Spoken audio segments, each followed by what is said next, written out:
Houdini said, nobody wants a man to fall to his death, but they want to be there when it happens. There's one kind of magic that puts the magician in danger, or appears to. This is the story of how dangerous magic has been defined by one man's legacy for more than 100 years. Whilst he certainly didn't invent the genre, he's overshadowed every performer who's followed him. Harry Houdini pretty well dominated the magic of his day and has thus become a legend, someone that young magicians like to emulate. Sometimes people kindly compare me to Houdini, and I take it as a huge compliment. Even the most extreme magicians creating new stunts today have been inspired by one of the greatest showmen the world has ever known, Harry Houdini.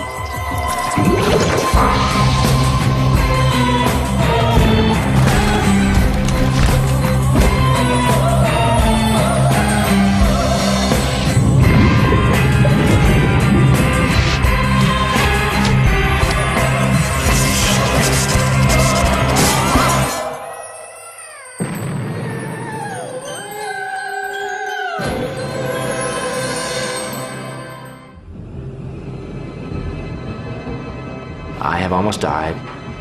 Legitimately, death, game over. Upstairs doing card tricks for Elvis.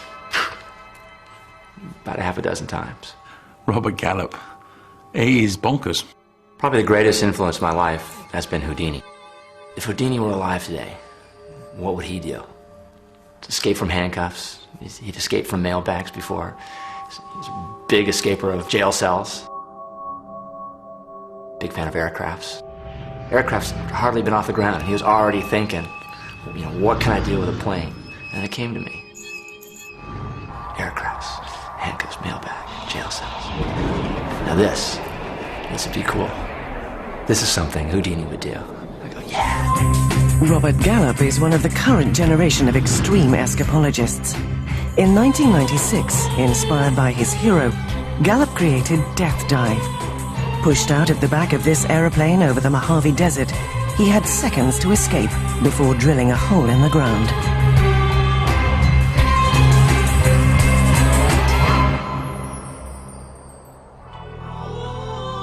The challenge of the death dive, it's not a trick, it's not an illusion. It's just kind of a well-calculated escape challenge. And there's risk, there's legitimate risk. I had to escape from the handcuffs and the leg manacles. I was bagged inside of a mailbag. The mailbag was looped with chains and padlocked. The mailbag itself was chained and suspended in the center of an 8-foot square jail cell. And my parachute was attached to the outside of the jail cell. While throwing myself out of a plane at 18,000 feet, I had about 45 seconds to escape from the chains, the locks, the shackles, escape from the mailbag, climb out of the mailbag, climb over to the jail cell door, pick the lock on the front of the jail cell door, open the door, climb out, grab my parachute, attach my parachute, get away from the jail cell, hopefully with enough altitude to still deploy my parachute and land safely. 9 months it took me until we could actually pull it off. 9 months leading up to 45 seconds. Probably the dangerous, most harrowing, certainly the most harrowing 45 seconds of my life.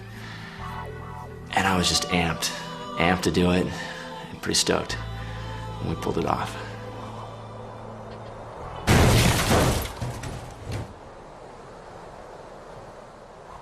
Gallup has made a career out of thrilling and amazing audiences, narrowly appearing to avoid death in the most perilous of circumstances. Few performers can aspire to his degree of daredevilry. Why does a magician knowingly put themselves in danger? Partly for the same reason, I think, that people in other areas put themselves in danger. A racing driver puts himself in danger. A horse rider puts themselves in danger because they themselves get a kind of buzz out of it and a kind of thrill from it. I think with a magician there's one other level, though.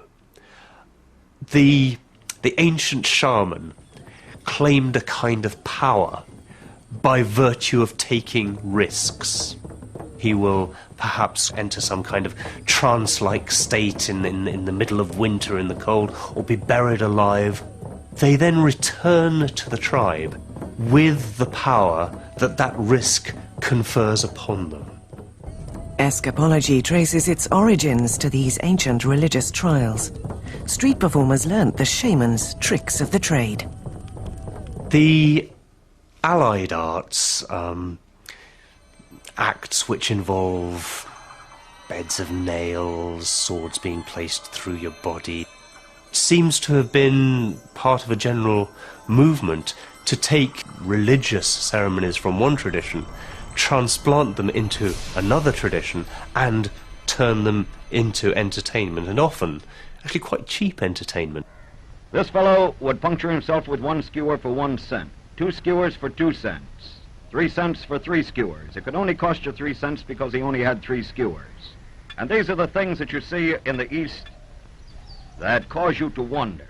The origin of all this material comes, for the most part, from the Eastern cultures.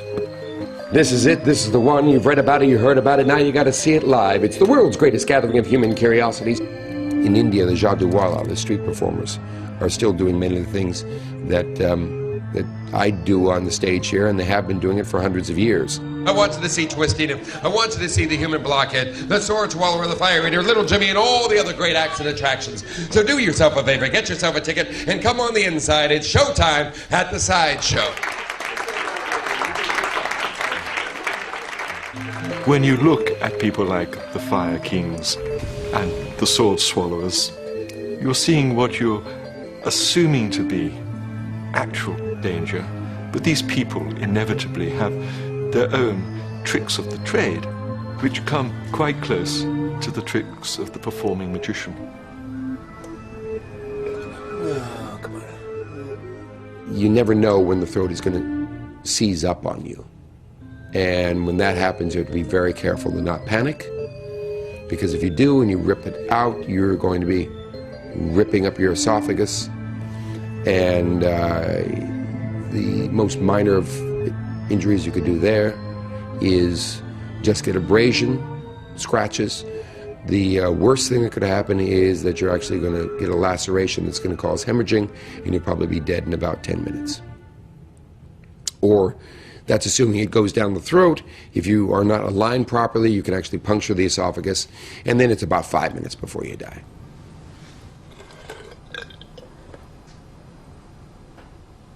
Hammering a nail into your nose, or laying on a bed of nails, or eating fire, or swallowing a sword, all of it is based on technique.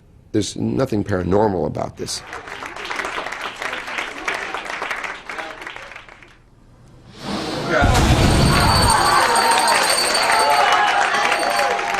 In the 2nd century BC in Sicily, there was a slaves' uprising, and their leader, called Eunice, was a great orator and inspired them through his speeches, but also by the fact that as he spoke, he breathed fire. You go back to the medieval fairgrounds and marketplaces, you would see a magician, and that is also where you would see the juggler and the wire walker and the strong man and the fire eater. And that was a tradition that carried right through to the end of the 19th, beginning of the 20th century, where you had a series of sideshow attractions. The question that arises in your minds, is that man or is it woman? The sword swallower, the bearded lady, the fat lady, the thin lady, and the magician. It was here that a young magician called Harry Houdini learned the skills that would make him famous worldwide. Houdini was a great showman. I put him in the category of 2 great showmen in United States history. P.T. Barnum is #1 and Houdini was #2. I mean, people sometimes fail to realize that he was probably one of the greatest entertainers of all time. He was more famous in his time than any entertainer in our time today. No matter who you are, no matter what you do, everyone always refers to Houdini. No matter how great your stunt, people always say, like Houdini. But he wasn't the only guy at that time doing escapes. He might have said he was, and he might have gone out of his way to destroy anybody else who was doing it. But there were other escape artists at the time. With uncharacteristic modesty, he even alluded himself to a performer called Latude in France, going back, I think, to 1700, who had escaped from handcuffs. And then going through the 19th century, you'd had people like the Davenport brothers, who had presented what in a sense was escapology, but disguised as mock spiritualism. The Davenport brothers were touring during the craze for spiritualism, a religious movement that believed that mediums could communicate with the spirits of the dead. They would be tied up with ropes and secured to the inside of a cabinet, and then when the door was closed, strange manifestations would be heard and objects would fly out of the top. The brothers' act implied that it was the spirits who were throwing objects around. Well, young Harry wasn't convinced of that, nor was Theo, his brother. And they decided that the spiritualists had just simply freed themselves. So that was the genesis of the act, although Harry presented it honestly, not as a result of spiritual activity or spirit activity, but as a trick and a demonstration of skill as well. He'd begun in a small-time way as a magician. At one time, he called himself the king of cards.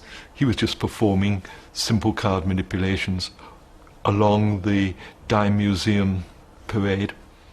But then he hit the idea, wouldn't it be great to escape from handcuffs?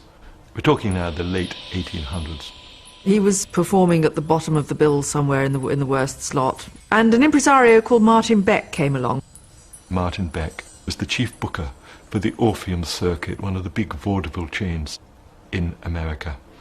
And from that moment, Houdini moved from the small time to the big time.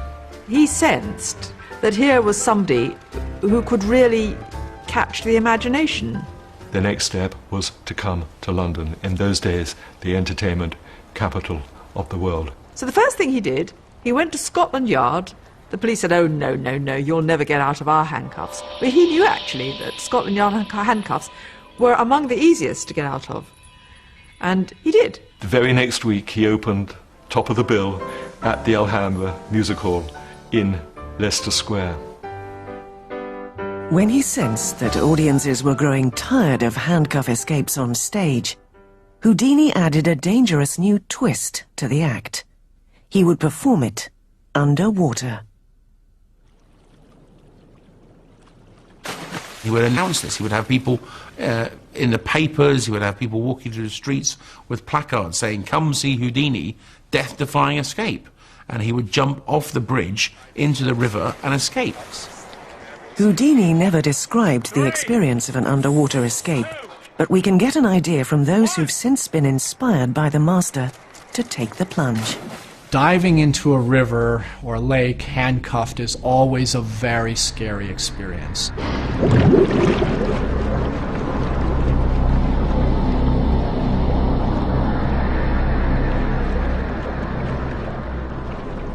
Today you can't do it. Today you just get arrested for trying. It's causing a breach of the peace, or you're, I don't know, who they think, disturbing the fish, I don't know. It's very dark. Sometimes I go down as far as 20 feet underwater, and I'm doing everything by feel. Can't see my hand in front of my face. I'm usually being pushed various ways by the current. But the one thing that I am aware of most of all is the cold. There are many variables one cannot control in something like this. You're really at the mercy of the elements.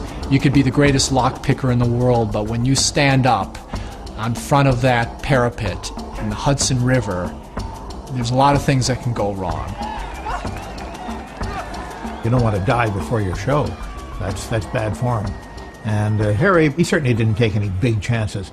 But the fact that you're going to jump off a bridge, manacled, and go beneath the surface of the water, you don't know what you're going to hit down there. You don't know what's going to happen. Houdini knew exactly what he was doing. When he was thrown in a box, he knew exactly where were the doctored bolts that his man had put in the night before, that he could just push out, and then he'd come up to the top. It was doctored, but it was nonetheless magic, because magic is about what you see. One of the things that Houdini did that hadn't been done before was to bring the audience onto the stage and kind of present himself as a trust me, I'm honest trickster.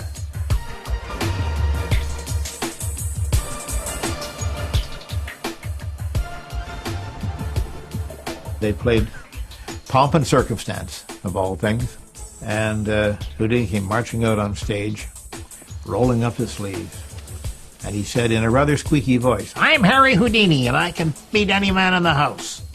People would bring their handcuffs, and Houdini would escape from them immediately, so that it became a sort of joint act. They were trying to outwit him, so that was a very clever thing to do. He knew handcuffs was a cinch, and if they came on stage with something that wasn't quite standard, he knew how to get around that too. One of the common stories about Houdini was that his wife would give him a kiss before he went to try the challenge, and she would have a lockpick in her mouth where the kiss would transfer to him the key that would open it. This is an actual lockpick used by Houdini in Germany. If I were to try to pass this thing to my wife in my mouth, I think it would, I don't know if we could do it. If I can't get it in my mouth unless I shove it down my throat. Way too big. But that was fiction. But one of the most interesting lockpicks that Houdini ever made, and he made this himself, there was a lock that had a key like this. Now watch as I unscrew this, and you see this comes apart completely. I can take it out. I can rearrange these in different positions to copy any combination of the lock. Now you'll say, gee, that gives you about 1,000 combinations or more. However, you say, how do you pick the right one? How do you know which one to do? Houdini had some dental putty as they handle the lock and check something. They would get an impression of the particular key they're trying to duplicate.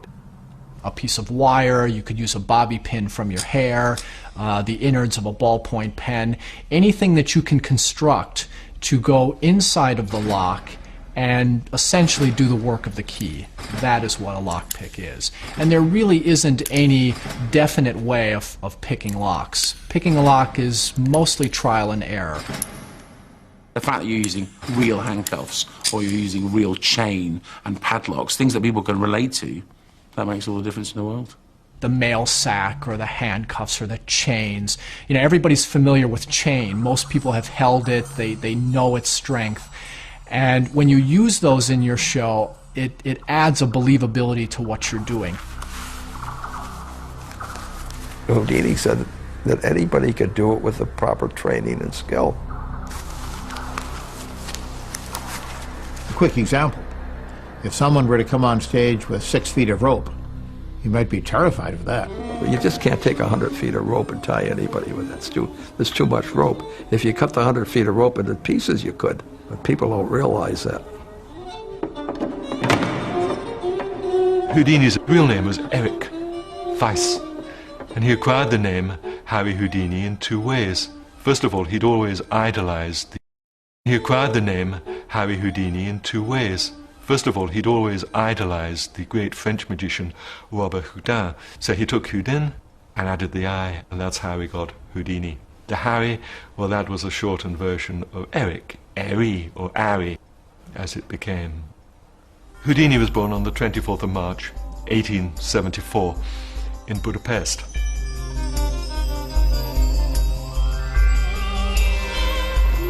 He came over in his mother's arms, one of the wave of immigrants coming from Europe into New America at that time, which I think is especially significant because so much of his act was a metaphor for the release of these people from persecuted conditions into the freedom of the new world.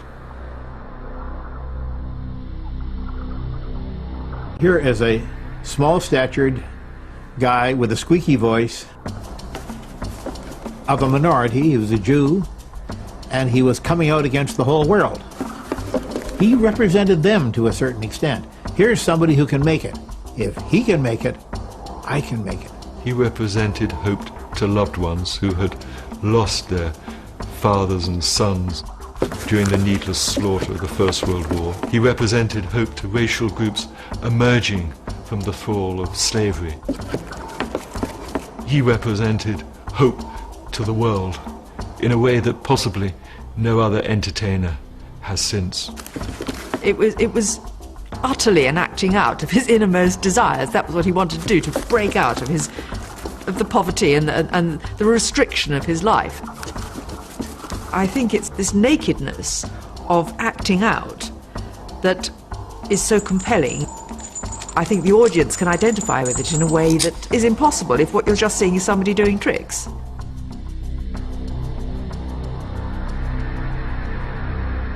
Where he made his huge hits was in the most authoritarian bits of Europe. It was in Germany and Russia. In Russia, he made a particular sensation by breaking out of the locked van in which prisoners were transported to Siberia. From the point of view of the people, this was absolutely extraordinary, and so he became a great folk hero. Houdini's act was really as much about psychology as it was about actual tricks. The real trick was what went on in the audience's head. He was acting out everybody's innermost desires. If Houdini's act played on the fears and desires of his audience, in his personal life, the idea that drove him to distraction was the thought of losing his mother. He was completely mother-fixated. I mean, he did marry, he never had children, but there's no doubt that the big love of his life was his mother. So when she died, he was completely devastated. And from then onwards, his act turns into a series of effective suicide attempts. I don't think there was ever much of a danger that he actually would die. But when, he was suspended high over a street in a straitjacket, I think a lot of the power lay in the fact that it was a real expression of what Houdini then felt. Houdini had an unerring ability to spot the popular appeal of a new idea. He was in Canada and being shown around a mental institution by a doctor friend when he saw one of the inmates trying to struggle free of a regulation straitjacket. He thought to himself, wow, that's great. An escape from a jacket like that should cause a lot of attention. He had an eye for that sort of thing, and he knew that it would be very popular. And he was able to take one home from the institution and gradually devised a way of being able to release himself from such restraint. He would throw himself around the stage. He would be leaping around, and there'd be sweat pouring him off him, and he would be grunting and groaning and rolling all over the stage. Now, a lot of people have asked the question, how do you escape from a straitjacket? A lot of people suggest that Houdini could dislocate both his shoulders. I don't suppose it was that necessary. Houdini was an extremely fit, extremely agile person, and worked really long and hard at making it look hard and difficult. There's no point in doing the escape if you do it in 30 seconds. If you just throw off a straitjacket and go, ta-da, I'm out, it just means, well, it wasn't that impressive in the first place. One thing that he often did was create these escapes purely as publicity stunts for his live touring show. Houdini would hang upside down from a building in a straitjacket, and it'd just be a sea of hats looking up at him and watching, and they'd be enthralled because he would capture their imagination, capture that death wish, capture that challenge of life. It's a tribute to the enduring appeal of these escapes pioneered by Houdini that they've been performed ever since in almost exactly the same way, leaving individual performers like Alan Allen simply to add their own touches. A few worrying thoughts must have flashed through Alan's mind as he was being checked I was out. doing exactly what Houdini did, but I devised an idea to have the escape from a burning rope and a burning straitjacket. I stopped doing the straitjacket because my hands used to come up over my head and it used to mess my hair up. So I thought, I'll do it just from handcuffs and chains, and I won't have to do my hair as often. He was hoisted aloft and began to loosen his bonds. If you can suggest fear, you get the oohs and ahs from an audience when you do certain things. Like, I can say it now because I'm no longer doing it, but as I'm climbing up the rope, apparently finished, I reach and I fall down, and fire flies all over the place, and it brings a gasp from the audience. but I'm still attached. 30 seconds to go, he really was out of his chains. To see me in this apparently helpless position or situation, they empathise. Even the gathered press who had come to see him fall were relieved. People have emotions, and the worst thing you can do is keep them emotions and feelings pent up. There must be opportunities given to them to release the emotions. And the marvellous thing about it is they are grateful to whoever they feel has released these emotions. Today there is an added danger, and this will shortly be seen. While I was in New York, at Madison Square Garden, I got a phone call from Mary Chipperfield. He says, my dad, Jimmy Chipperfield, has a terrific idea. I said, what's that? He says, you do your escape from the burning rope while hanging over a cage of lions. It's alight and up he goes. Now release the lions. And the lions come in and they walk around, and of course there's a murmur goes through the crowd. I don't know quite what they're thinking. You know, they're thinking, well, wow, he might survive the fall onto his head, but then he'll be eaten by the lions. I mean, it's like kind of a bit overkill, really. 40 seconds. We advertise death-defying, suggesting that at any moment during that performance I can be killed or injured. And it says underneath, for 3 weeks only, twice daily. 35 seconds, 2 minutes and 36 seconds, and he's down. It sounds a bit cold-blooded and that, but the truth of the matter is that is theatre. And regrettably, there's not a lot of that about today. No one knew better how to exploit audience suspense than Houdini. When he presented his famous milk can escape, he devised a way to get the theatre audience to rehearse the experience alongside him, so they'd know exactly what he was going through. He would say, at the moment that my head goes beneath the water, if you will, take a deep breath, all you people in the audience, and hold your breath as long as you possibly can. You'd see people, I'm sure, sitting in the audience.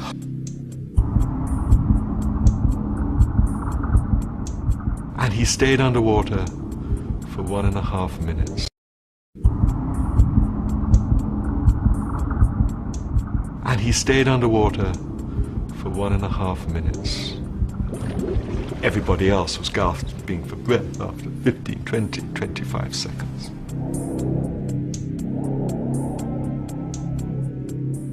So they'd had the rehearsal, and they were going to do it for real. And everybody joined in. All right, let's do it. Take a breath and go down, and they would say to themselves, wow, he just did it as long as I did it, and longer, and now suddenly he just took a quick gulp of air, and then he went back inside.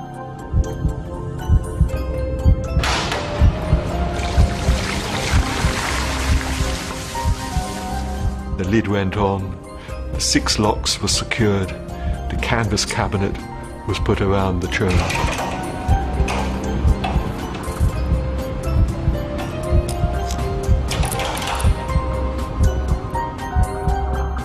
All the while, there he was in the milk churn. They were blasting out through the auditorium, asleep in the deep. It became a very visceral experience for everybody sitting there watching. And there they sat. I mean, just watching a curtain. Can you imagine? Sitting there, watching a curtain while the music played, getting more and more and more terrified that the chap was actually going to die. And of course, you could hear the gasps of relief in the auditorium as people ran out of air. And the clock ticked away 1 minute. 2 minutes. Where was Houdini? And of course, they'd all let out that breath and realized, wow, I would now be drowning. 3 minutes, 3 minutes, 1 second, and he came through the curtain, a bedraggled wreck of a man, exhausted, having gone through the superhuman endurance test. What had happened was he'd got out immediately and he'd sat behind the curtain, waiting while the time passed and the people sweated. We do hear the story that behind the screen, that he would be actually reading a newspaper and they'd tell him, don't make too much noise turning the pages of the newspaper. I can't quite imagine Harry Houdini reading a newspaper while sitting on top of the milk can. Knowing as much as I do about his character, I think he was probably thinking, how good am I going to look when I walk through that curtain? Unless the newspaper had an article about him, in which case he might be reading it very carefully. But this sort of act isn't as easy as Houdini made it look, as Robert Gallup once discovered when performing his own version of the milk can escape. Still to this day, my spin on Houdini's milk can escape scares the hell out of me. My hazardous drum escape is probably not the most spectacular escape I've ever done, but by far, I kid you not, by far the most dangerous I've ever done.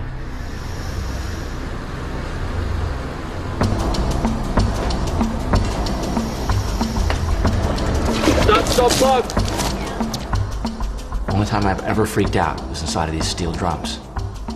I started doing the escape sequence, and I know what I have to do in what order, and all of a sudden, for some stupid reason, I went out of sequence.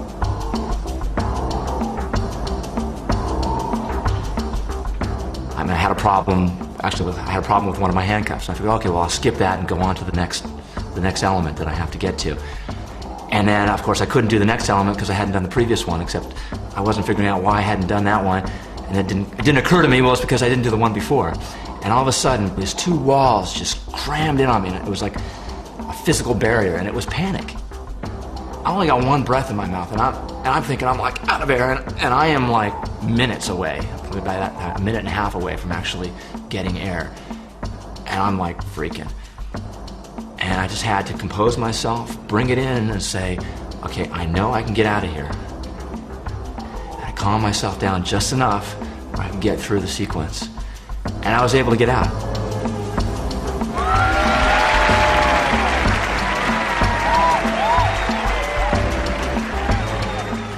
But it freaked me out. I wouldn't do that escape for several months after that. It was in my live show, and I said, that's out of the show, man. It's just too freaky.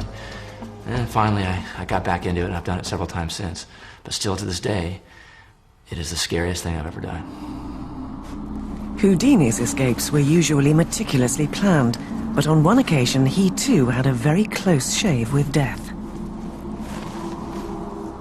He nearly did come unstuck once when he had himself buried alive in earth. Literally underground, 6 feet underground, with no protection. Literally the soil in immediate contact with him. Houdini tried it at one time and said he would never do it again. He didn't realize that the weight of the earth above him was so considerable that even with his strength, he couldn't push it away, he couldn't free himself.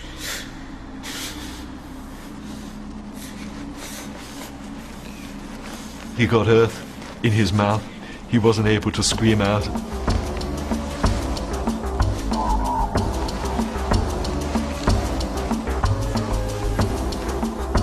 He just managed to get to the surface in time. He got scared to death doing it. I think he decided that that was too dangerous to do, to be buried that way. The primal fear of being buried alive had a strong grip over the human imagination in the 19th century, when it was commonly believed that many victims were accidentally buried alive every year. Victorians were completely obsessed with the idea. Special devices were made that you could ring a bell to indicate that you were alive in your coffin if you were buried, and sold en masse to people. It just keys into so many natural fears. It's a great appeal to the audience. The idea of being trapped in the coffin after death, you know, that to wake up and find yourself in the coffin is the ultimate primal fear, I think, that people want to know, if I'm dead, I'm really dead. So when Houdini and people like that came along and said a buried alive escape, it really caught people's imaginations. I believe at that time, when he was considering doing the buried alive stunt, that there had been several examples of people being interred actually alive before embalming was insisted upon by the authorities. And I'm sure that that was part of the impetus for him doing a stunt like this. The truth is, it's a really, really dangerous trick. As Alan Allen discovered when he attempted his own premature burial in 1949, this is one escape that's all too easy to underestimate. And attempt an escape from the one thing Houdini said made escape impossible, the grave. No box, my hands were tied, I was put in this grave, which I incidentally had to dig myself. The grave is filled in. I could hear the talking slowly being muffled as more and more earth came in, and then it went quite silent. 6 feet and half a ton of earth, its weight increased by the dampness, are between escape man Allen and the cool November air. As I'm starting to claw through, I hear clump, clump, bump, bump. My agent at the time was overly enthusiastic, and they stamped the earth down to make a neat and tidy package. And it crushed me. And luckily I had a safety line, a string that I was to pull. Dig him out is the order, and the shovels begin to fly again. They got to work fast to avert disaster. 2 feet down, bare hands have to take over, for the shovels may hurt the man whose escape bid went wrong.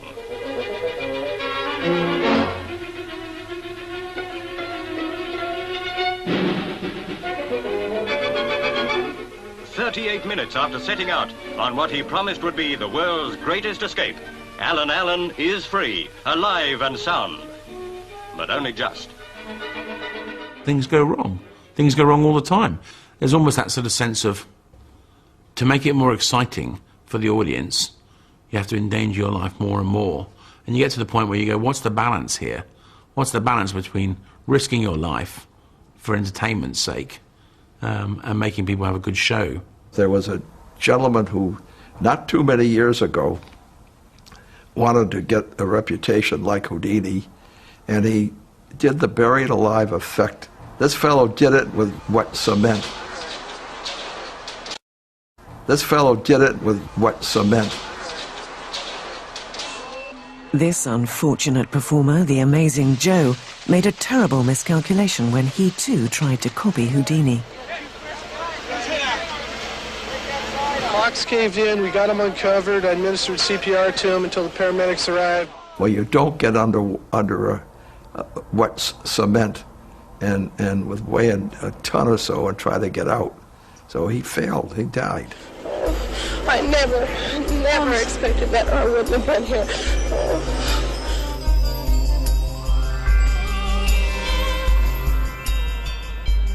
The contemporary performer who most looms large in any discussion of feats of danger allied to magic must be David Blaine. David Blaine has also been hugely influenced by Houdini, although he presents his performances as feats of endurance rather than escapes. Well, I suppose he started with being buried alive, although of course Houdini wasn't buried alive in full view where everyone could see him. He then did the trapped in a block of ice, maybe. Blaine's Frozen in Time performance shows Houdini's influence most clearly. For years, Houdini tried to create an escape from a block of ice, but only ever managed to achieve the effect on film. As well as being a master magician, escapologist, and everything else that Houdini claimed to do, he also made movies, most of them really bad. I mean, really bad movies. And one of the movies he made was called The Man from Beyond, which was basically a ship carving its way through the Antarctic, comes across a piece of ice, and in the iceberg is buried a man, a caveman, which turns out to be Houdini. The ice melts, and lo and behold, Houdini comes back to life and is able to do all sorts of amazing things, and so on.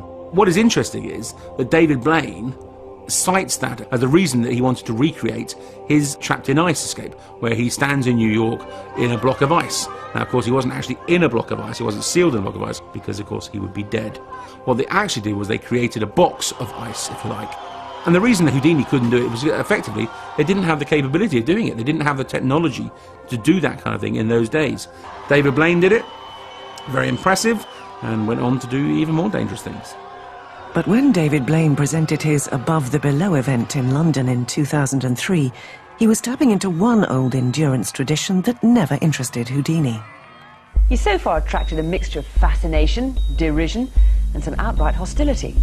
But why are so many people so interested in the spectacle of the man in the plastic box? There have been starving man attractions in fairgrounds going back many years. Here's a man who's going not only thin on top, but thin as a wafer all round. In fact, Wafer's his name, Jack Wafer to be exact. He's been fasting for 76 days. Cigarettes and soda water, that's all he's allowed as he tots up the days in his little glass room. As the weeks mount up, so do the empties. He only moves when they sweep him out. David Blaine comes to London, where he says he's going to stand in a box and not eat anything, be cut off from the world. He doesn't want to be classified any longer as just a magician. He wants to be more than that. It's not a magic trick anymore. It's become an act of will, a sort of the old-fashioned shaman, or the sort of the guru, that kind of thing. It's almost like a mystical power. I think there's no doubt about the notion that he's perfectly aware that he's touching on certain kinds of religious imagery. When your body really depletes everything, when you rip through all your fat stores and muscle tissue that you need, you begin to get hungry again. The hunger comes back, and it's your body's way of warning you that you're in danger. People are fascinated by the limits of physical endurance. Human body. Just want to see how far that you can push it. I believe that he's doing what he says that he's doing. Hanging in the glass boxes is David Blaine, but there he is, Blaine on the crane. If you make yourself famous doing magic tricks, and then you go ahead and do something, and people don't understand how it's done, they're going to naturally assume it's a magic trick. As a magician, there are things which say to me, is there more to this than just the outward appearance of what David Blaine is claiming to do? How did you do that? Turn it. Oh my God. Endurance stunts are like professional wrestling. They've got certain tricks that go along with them. One of the news companies said to me, they said, what do you think? What do you think the solution is? And I made a joke. I said, well, perhaps the glass is made of sugar glass, and he's licking it. And the next day it was in the paper. When we get to 30 days, at that point I think everybody won't debate, they won't be skeptical anymore. There's too many skeptics out there that don't appreciate what he's doing for, in the art world, not alone in the magic world. But there is one deadly trick that has never been attempted by Blaine or Houdini. A trick so dangerous that Houdini was begged not to do it. The one truly dangerous feat in magic which Houdini never performed was the bullet catching. Recent research proved that so far 8 people have been killed performing the effect. 2 people have been killed who've been in attendance upon it, assistants on stage, and another 11 people have been injured. And of course the most famous death concerning the bullet catch is Chung Su, probably the most famous magician of all who died from the bullet catch. Chung Su was a friend of Houdini's, who did nothing else from the dangerous magic repertoire, but who did perform the bullet catch as the grand finale of his show. His great trick was that he wasn't Chinese at all. William Ellsworth Robinson Campbell was born in New York in 1861. He had a difficult career at the beginning. Flash forward to the year 1900. At the time, there was a magician from China named Ling Fu, a great success. Robinson simply adopted what Ling Fu was doing and became Chung Su. His famous trick, catching the bullets, was the most daring and spectacular illusion on the horse. 6 nights a week, often twice nightly and at matinees as well, the marvelous Chinese conjurer juggled with death. Death literally served up on a china plate. 2 guns would be loaded by the audience.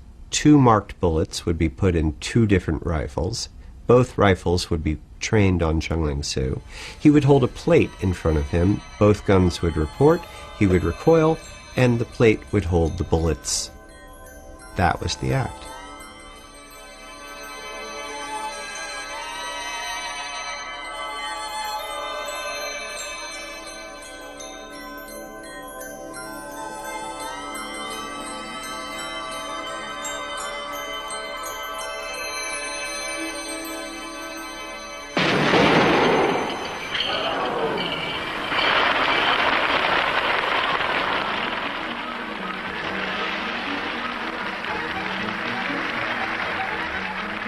Chung looked after those two guns himself. He wouldn't let anybody else handle them. He kept them in his dressing room, he prepared them, and only released them on stage to his Japanese stage manager.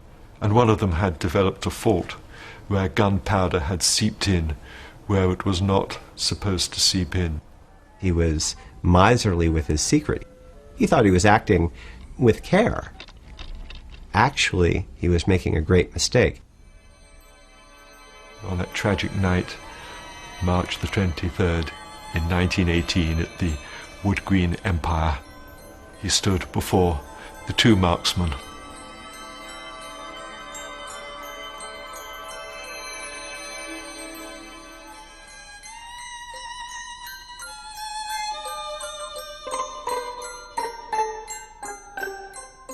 The stage manager lowers his saber. The guns fire. Robinson staggers back. One of the bullets penetrated two ribs, a lung, and his heart. Jack Grossman was one of the two men in the firing squad on that fateful night. Quite a lot of people went out of the theatre really didn't know what had happened. They didn't realise he'd been shot and killed. They thought it was the end of the performance, and quite a queer way of ending it. Months afterward, the guns had been examined by a gunsmith. They brought in a death. His death was brought on by misadventure. Despite its terrible track record, the bullet catch is such an exciting piece of entertainment that it goes on being performed today. Two modern magicians have devised their own version of the bullet catch that appears to double the risk. We're going to move a bullet from this side of the stage to that side of the stage, and another bullet from that side of the stage to this side of the stage without crossing that line. So we do the bullet catch, the most dangerous trick that's ever been done in show business. People have died doing it. We do it better, and we're not going to get hurt. And what initials are you writing there? MYL. MYL, which stands for? Mike Young Leo. Mike Young Leo. Leo? Yeah. And what did you write there, Brett? BAS. Which stands for? Brett Aaron Simon. Brett Aaron Simon. I'm going to put this bullet on my hand here. I want to get a shot. You see your initials there? I want you to get a shot of Mike's bullet and a shot of Brett's bullet over there. Got those close-ups? Rotate it there a little bit. When Penn and Teller do it, I know the modus operandi, and I know these two guys very thoroughly. They're not in any danger whatsoever. But, boy, it's clever. And watch these bullets. We will not cross the line. We have real guns on stage, and real bullets, and real police officers have checked it out. And we weren't allowed to do it in England because no one could find anything fake we were doing. But there is nobody that's so ignorant as to think we're not doing a trick. So it's the next round fired. You see that? Teller will do the same. Brett, And I know that most of the magicians out there have no idea how it's done. And I'm not talking.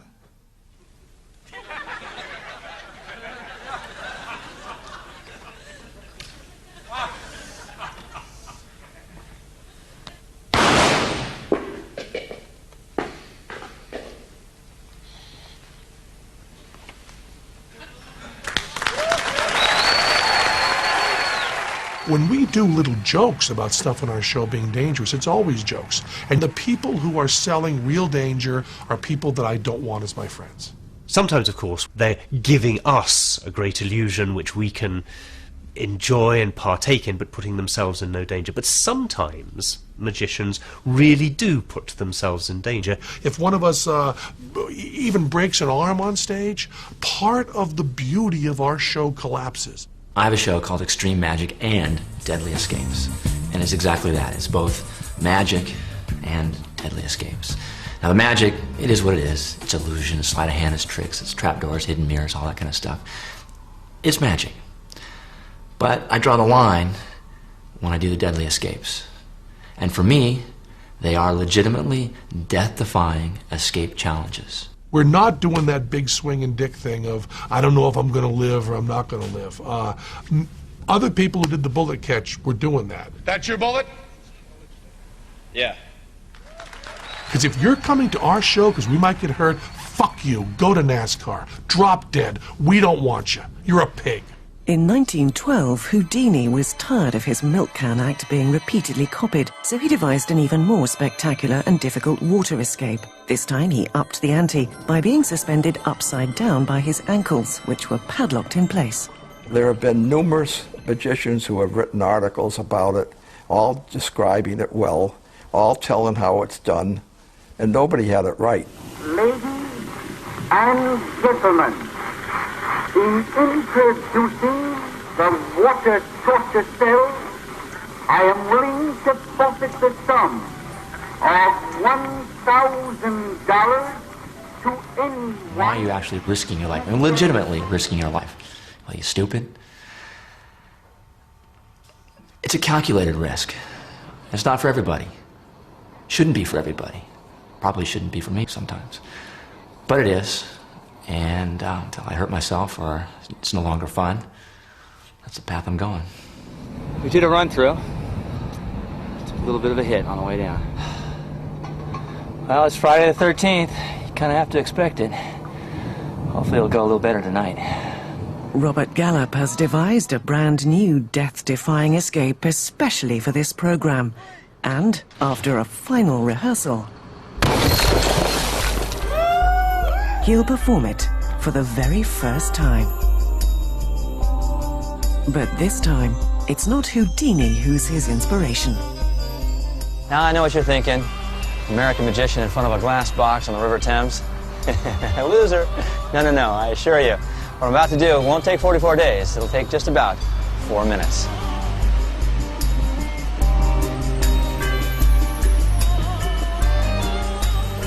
Now we're going to show you what's going to happen when that box actually reaches its apex, 30 meters above the ground. That rope will become taut, and then, of course, triggering that trap.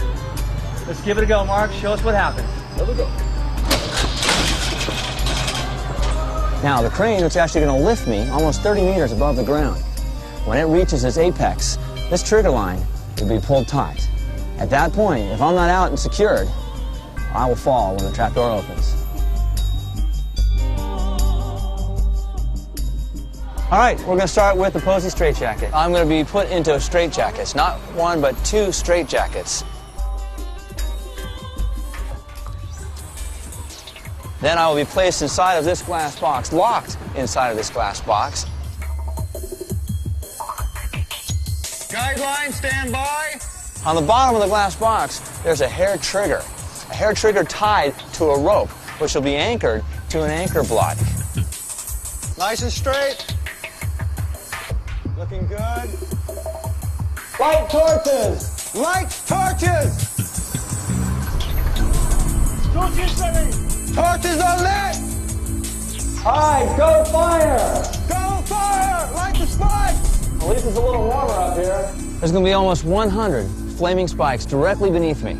Remember, if I don't get out of both straitjackets in time and clip into safety, I will fall directly down onto these flaming spikes from 30 meters above. Stand by, escape! Standing by for escape. Crane up for standing by. On your cue, Robert! 3, 2, 1! Go, escape, go! Raise the crane, go!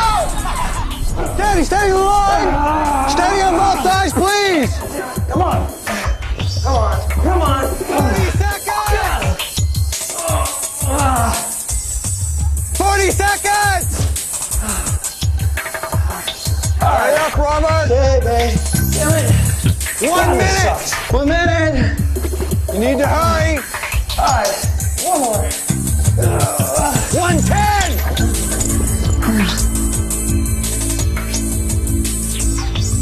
You need to hurry, Robert. I can do this. 1 minute, 50 seconds. 15, 14, 13, 12, 11, 10, 9, 8, 7, 6, 5, 4, 3, 2, 1. Jesus. Oh, God.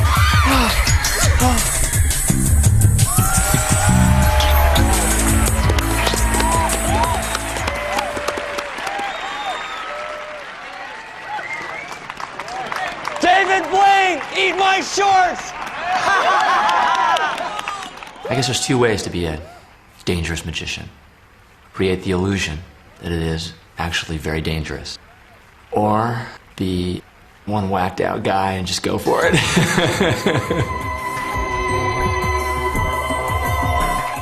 Coming next here on BBC Two, from the Grand Ole Opry, the Country Music Awards. And over on BBC Three, those charming ladies, Emily and Florence, go to the ballet in Little Britain.